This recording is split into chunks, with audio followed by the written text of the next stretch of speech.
Body, speech, and mind held in perfect oneness. I send my heart along with the sound of the bell. May the hearers awaken from forgetfulness and transcend all anxiety and sorrow. Ba nghiệp lắng thanh tịnh, gửi lòng theo tiếng chuông. Nguyện người nghe tỉnh thức, vượt thoát nẻo đau buồn.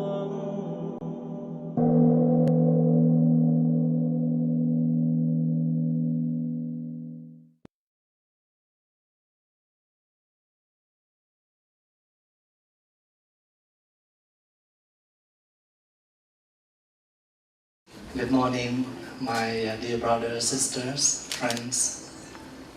Today is Sunday, December 13th, 2015. It is an honor for me to be here the first time in the public to share my Buddhist practice with many of you. I came here 9 years ago. So after 9 years, I have a chance to come back here to visit many Buddhist members according to the invitation of the abbess of the Phước Hải Temple in Charlotte, North Carolina. And today I have a chance to share some of the practice with the Vietnamese Buddhist community in Charlotte and the vicinity. I would like to share with you a brief story. Maybe we can take this story and apply into our daily life. As you know, that Buddhist is not a religion as we used to think. Buddhism is the way to practice. When you're able to cultivate the beautiful way to live in your daily life, we live in such a way that we're able to cultivate and offering the happiness not only for ourselves, not enough, because that is not compassion enough. We not only to please ourselves, but we need to practice in such a way that we're able to make our loved one happy also. There was a lady who came to see a monk, and she asked the master, "Master, how can I live so I can attract by many people?"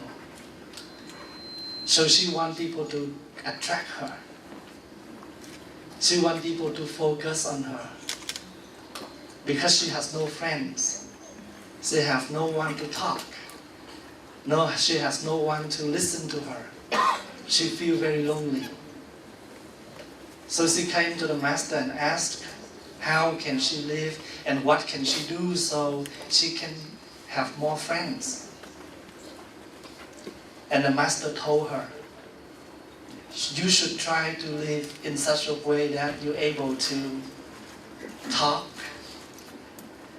We need to talk in such a way that to make others feel comfortable with the way we talk. In Buddhist practice, we call loving speech. We are speaking every day. We are talking every day. But the practice here is how can we talk? How can we use the words so people feel comfortable with the words we use? It's like we always want to make food for others. And before we make the food, what do we think? We want to reflect what kind of food that others people like. We always want to make the best. If we have a party, we want to make the best food so to offer to others. Same thing. when we talk, we need to use words in such a way that we make people feel the best with our way. Sometimes we say, this is who am I, so I don't care what people think about me. It's fine to say that. It's fine to live the way we are.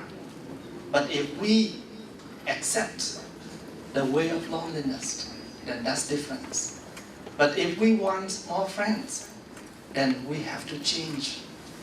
It's like we go to school. We don't care how much mark we have. We just do what we want. Then we go in school, but no grade, no degree, no certificate, no. We never have a chance to get a good mark. If we want to improve in our mark, in our report card, then we have to change the way we study. We have to make sure that we correct all our mistakes that we have done in our homework. So what is the word here? Tu or practice means to change, to reform. If we want things to be better, we expect others to be better, or we want the others to change, then why don't we change?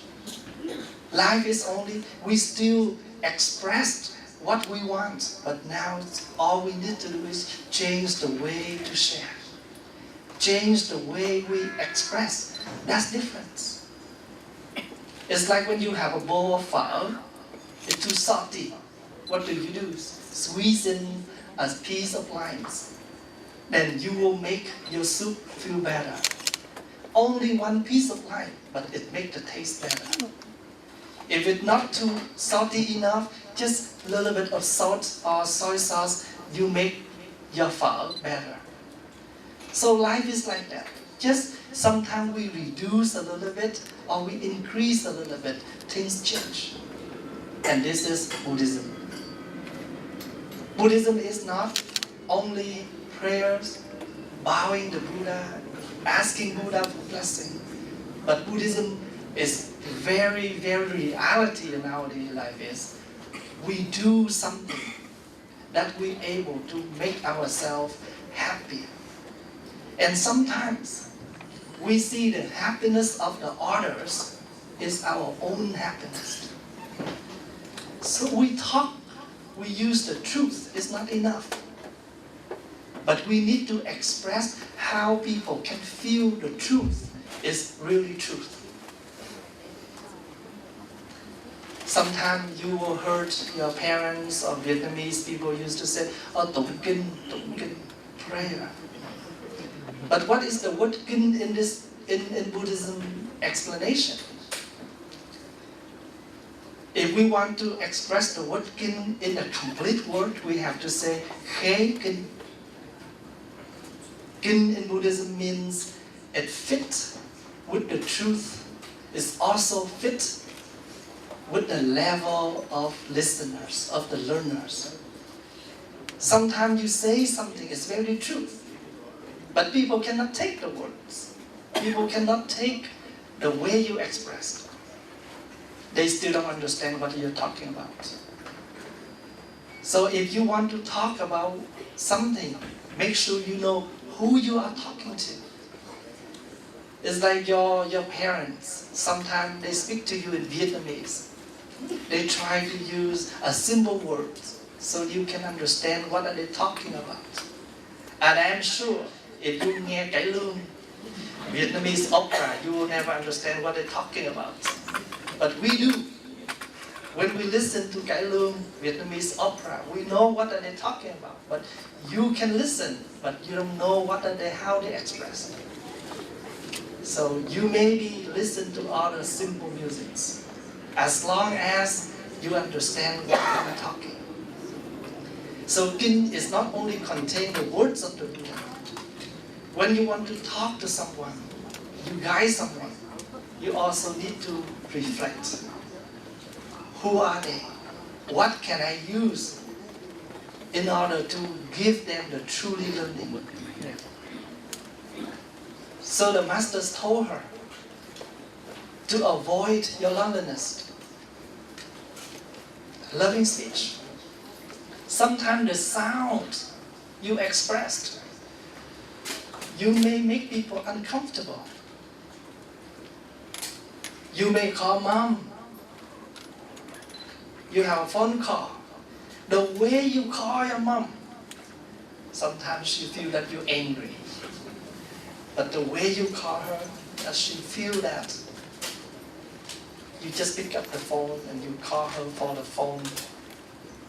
Sometimes we say no to something, but make people feel that we are angry. That's why we say no. Sometimes we say yes, but people feel that we don't like it.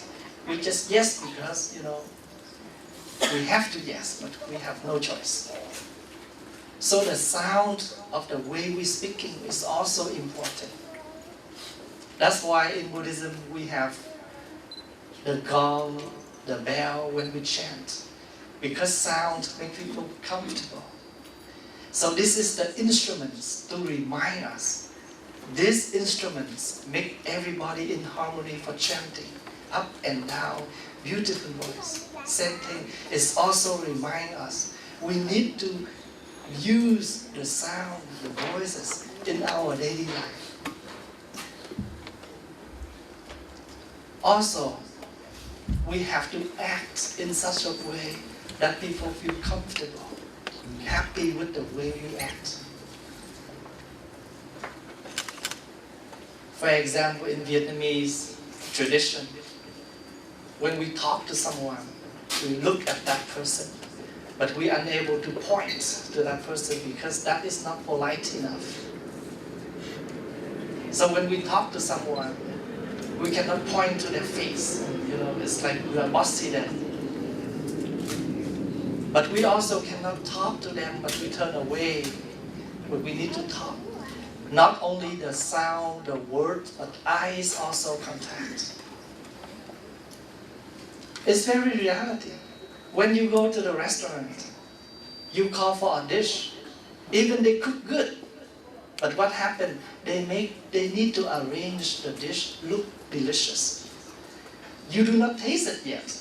But when you look at the food, you feel happy with how they arrange your dish. Because you feel what? You pay for. You pay for. You don't want, even they cook good. But they have to arrange good too. So good looking, good taste. Same thing. The way we speak is good. But how to express the sound, how we act, is like tradition. So in the Buddhist practice, meditation means we're able to apply our deep looking into our daily life. Meditation is not only when you sit on the cushion, but you should apply meditation all day long. Before you speak, before you act, before you do something. And use the mind. So the masters told her, your words, your sound, your action, and your heart. Sometimes suffering is a good lecture for all of us to learn. Because without suffering, we never experience what is called happiness.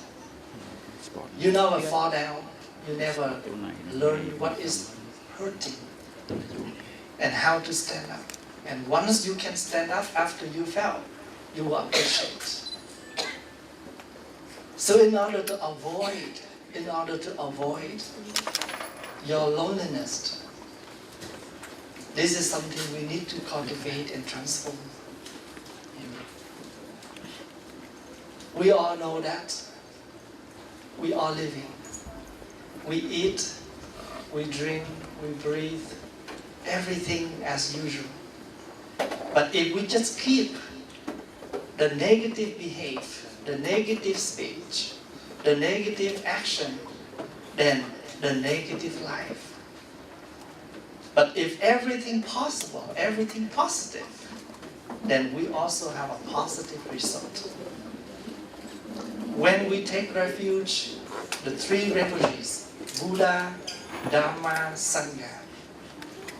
Dharma means the way to practice.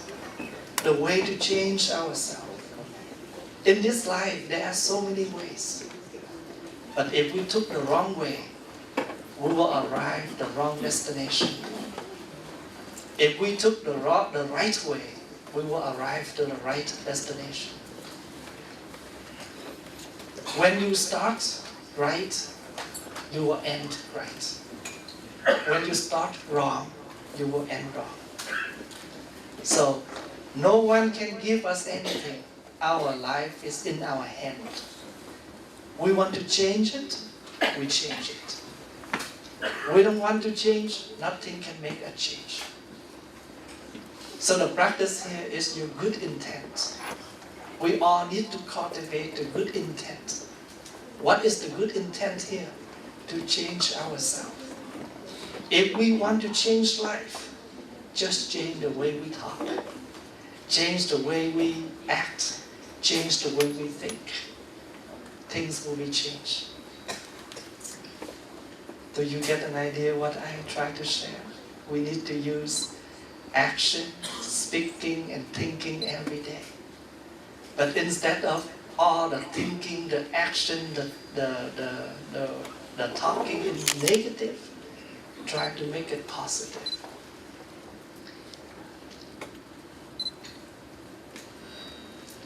One day the Buddha passed by a group of children. They tried to knock on the fish head just to play. The Buddha said, "What are you doing?" They said, "Oh, we try to play game around with the fish. Each of them holding a stick and try to knock on the fish, and the fish, jumping and very suffering with their knocking." The Buddha said, let's say if one of you lie down and we all come and hit on your body, did you enjoy that way? No way. The Buddha said, whatever you do not want, do not do to others. We don't want to be hurt. Others do. Others the same. So Buddhism is not something, above on the air that we cannot reach. Buddhism is right here. When you're able to sit with your family to enjoy the meal together.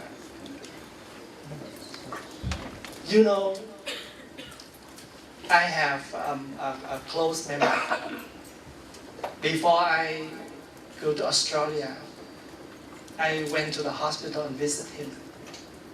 After a month I come back, he was very ill. And we never think he died. He will pass away that soon. And before I come here, I have to attend his funeral. Because he unable to survive with his liver transplant. And the son of him come up to share. He said, we never expect and believe that my father died that soon. So I just want to remind everybody, life is short and fragile. Do not wait until your loved one dies, pass away. You feel regret because you never spend time with him or her. So try to spend the time, whatever you can, especially the meal together every day. Don't worry about who comments anything on your Facebook. You still have chance to read later. But when you have meal, try to put that iPhone away. We have iPhone, we have iPad, but sometimes we need to remind ourselves, I eat, I pray, more than iPhone and iPad.